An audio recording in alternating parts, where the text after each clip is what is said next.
Hi, welcome to the IELTS English Club, where you can learn all the little ins and outs about IELTS, speaking and writing. And in the future, we'll look at some listening and reading as well. Today, we're going to be looking at IELTS Speaking Part 2, structuring your answer into a continuous story. Right, the first thing you need to decide when you get your Part 2 card is structure or story. Right, depending slightly on the cue card, you have two basic options for organizing your talk. You can try a storytelling approach, or you can use a very structured approach, first I'm going to talk about. And as we see in this lesson, some of this can be a little bit difficult to judge. So learning how to judge these kind of cards will certainly help you have a better performance. Let's look at the storytelling approach first. This is good if the card asks something about in the past, right? For example, describe a place you liked to go to when you were a child. In this case, you'd probably tell a story. And describe an old person you knew as a child. Again, you'd probably tell a story here, right? Because when we talk about the past tense, sometimes it's a lot easier to tell a story because we can start at the beginning. Again, describe a childhood friend. You'd be talking about when you met that friend and what you did together and all those kind of things. Of course, the other questions will guide you, but generally it'll be a past tense and it will be a story. Storytelling tips. Now, storytelling in English, we always start at the beginning, right? And we tell the story in sequence first, then after that, next, and we use the past tense. And the questions on the card will guide you. Let's look at this card. Describe an educational visit that you went on when you were in school. You should say who went with you, where you went, what you did there, and explain what you learned on this trip. So if we tell a story, we can see how this works. When I was 9, I went to the mountains for 2 days with my class for a biology trip. This was a big trip and everyone in the class wanted to go. But in the end, only 20 people out of 30 came on the trip. And of course, our science teacher, Mr. Yan. On the day, we all got on the bus and set off for the mountains, which were about 250 kilometers from my city. The trip was long and a bit scary as we had to go up very steep roads on very high mountains. All the way, the science teacher was telling us about how the mountains were formed and about the hydroelectric dams and was making us work all the time. But it was very interesting because I loved science. Anyway, we finally got to the camp. It was quite late, so we ate at the kitchen, which was all ready for us, and then went to bed in our cabins. The next day, we spent all day with our teacher looking at plants and learning the names, and sometimes we had to draw them in our books or collect the leaves for drying. That night, we stayed at the camp again, and in the evening sat around the campfire and sang some songs. It was great fun. The last morning we had to leave very early. I think I learned a lot on this trip because it made me love science even more. Okay, so this is 2 minutes long. So you can see this is about the length that you would be looking for.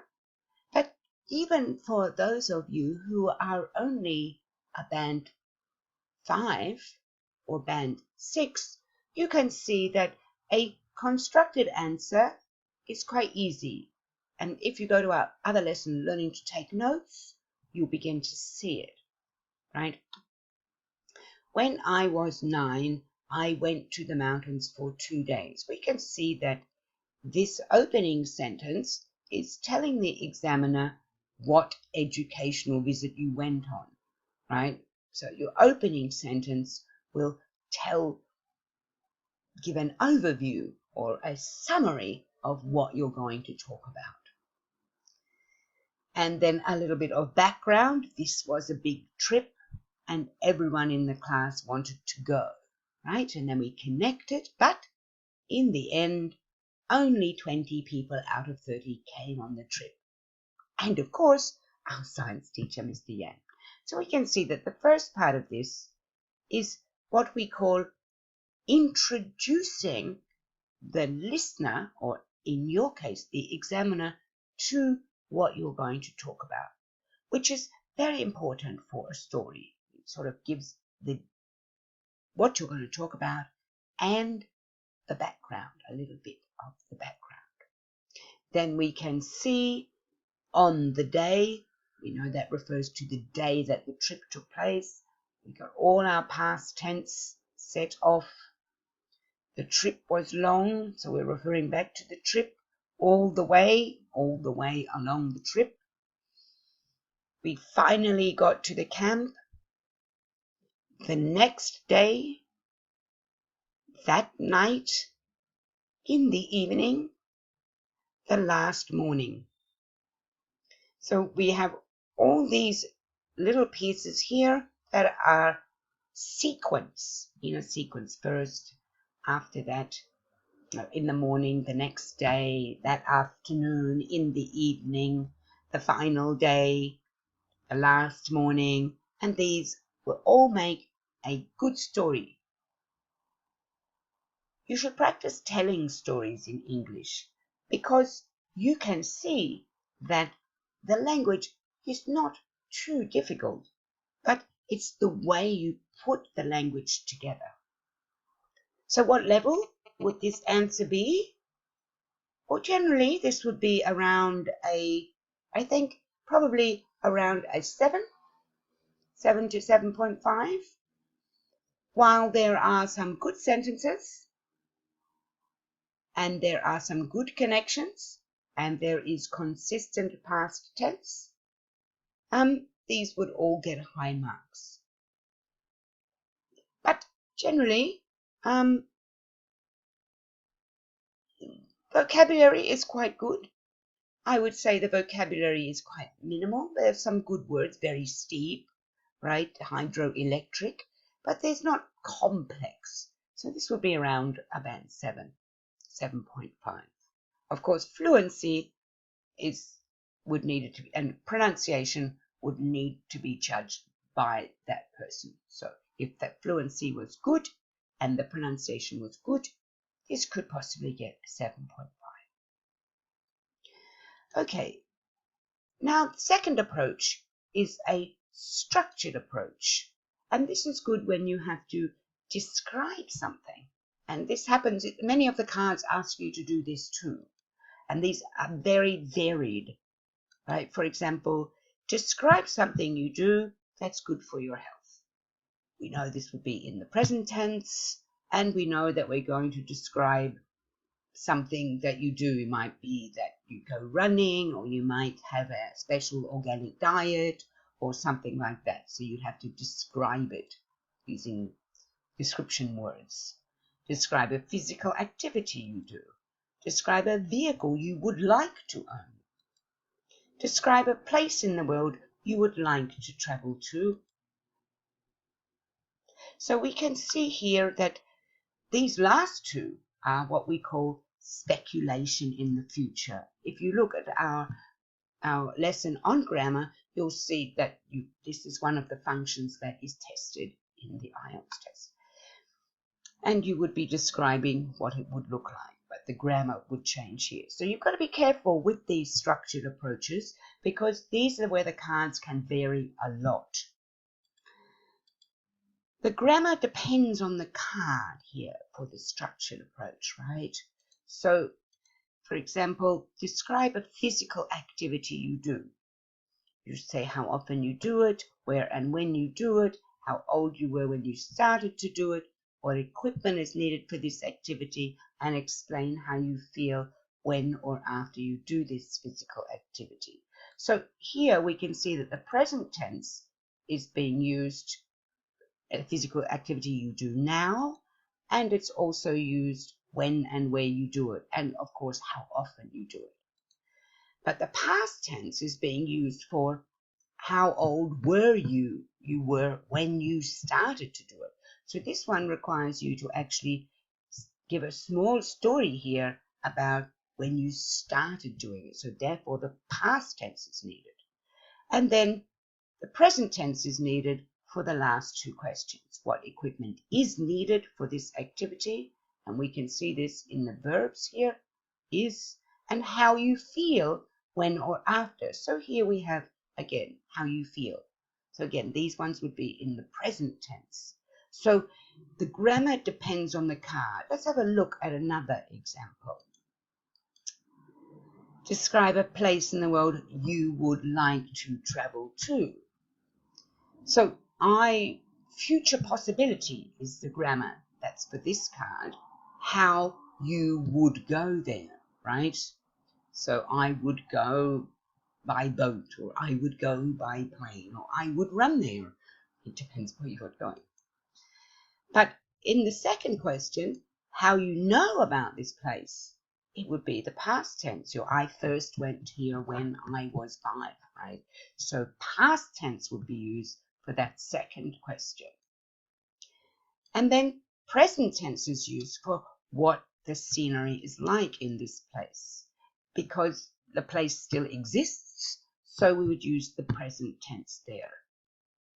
And then the present and future possibility, right? I would like to go because it is a beautiful place. So in this particular card, you can see that this is a little bit more difficult, and you need to take the time to analyze the card. And in our lesson about taking notes, you'll see how we'll give you some examples how to do this. Let's look at this card. Describe a place you would like to travel to. Right? We already know that this is going to be the future and the past and the present and the future. So we've got 4 different tenses we want to look at here. Let's have a look. I would really like to go to Mexico because it is an ancient place like China and there are many places to see. I would go by plane, I guess, as there is not much choice. But in the country, I would travel by bus or train because that's the best way to see a place, I think. Anyway, I know about Mexico because I've been there before, but only for 10 days, which was not long enough at all. I hardly had time to see anything as there is so much to see. So I want to go back for a month or more, I think. Mexico has very diverse scenery with mountains and beaches as well as high lakes and tropical areas. But it is really the history and the temples from the ancient people that people really want to see. Every town and city has a delicate traditional architecture that is European but different. It's hard to explain.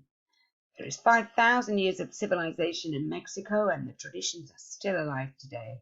That's why I would really like to go back for a longer trip.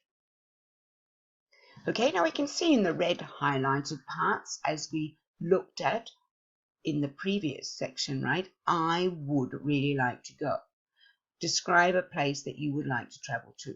So we can see that I would really like to go to Mexico is telling the examiner what you're going to talk about. And because it is an ancient place like China and there are many places to see is the reason. But we use present tense. So we've got would like to go, it is. There are many places to see. So as I said, this card is a little bit more difficult. I would go by plane, right? I would travel by bus or train. So we're still talking about something future possibility, right?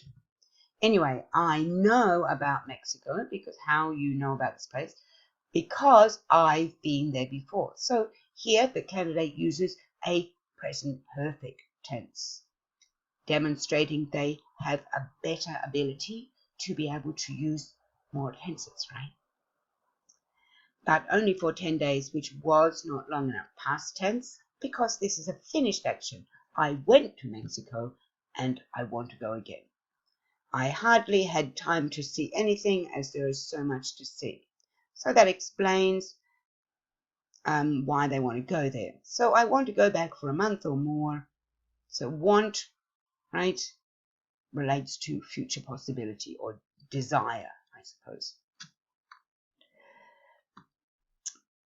Mexico has very diverse scenery, so it talks about what it looks like, connected as well as, but it is really the history. So we're talking in the present tense here, right?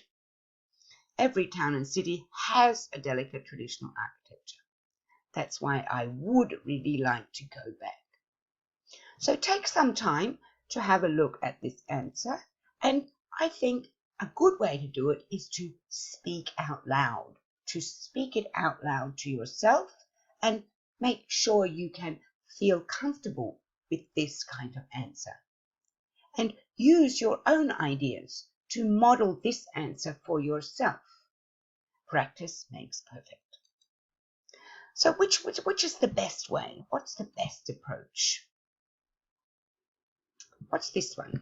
Will we use storytelling or a structured approach? We can see that this one is a past tense. So this would be a storytelling approach. How about this one? Describe a wild animal from your country. This, of course, is structured because we have to describe the animal. But the animal lives here now, and so we would use the present tense and we would describe what it looks like. Describe a piece of music that you like. Again, this would be a structured approach rather than a storytelling, but when you first saw or heard it, we would have a little bit of past tense in there. Describe the type of film you most enjoy watching. Well, this is sort of a combination, again, because the first two questions would be structured, and then we might explain last watch. This would be in the past tense, and explain why you like this type of film. So this is more a structured approach, which follows the questions through, rather than a storytelling approach, which is generally in the past tense and involves telling a story. Take your time to have a look at the many task 2 cards you can see, and ask yourself the question about how you would structure your answer. How are you going to speak? Well, think about how you're going to speak, not just what you're going to say. The examiner does not really care what you say, but it must be on topic. But we care about how you say it, what functions you use, what grammar, what vocabulary. It really does help to decide how you're going to speak and how much you have to say about each point. It isn't just enough to think about what you're going to say, words and ideas. You need to use language that's not too formal. It should be conversational, as in telling a story or giving information to a friend, much like the language I use with you right here. Keep it simple, but keep it entertaining, I suppose. Your ideas must be linked together. You must not just answer the question, and we deal with that in typical questions. And do not refer to the questions on the card. Don't say, as for this, right? You need to incorporate that information into your talk. And make sure you look at the examiner. Be friendly and warm. Don't just look at your notes or look around the room, right? Okay, that's very brief, but this is about structure and story, and you need to decide what kind of structure or story that you're going to use for your part 2 card. But don't miss the lesson on how to plan using the 1 minute wisely. See you later. Bye.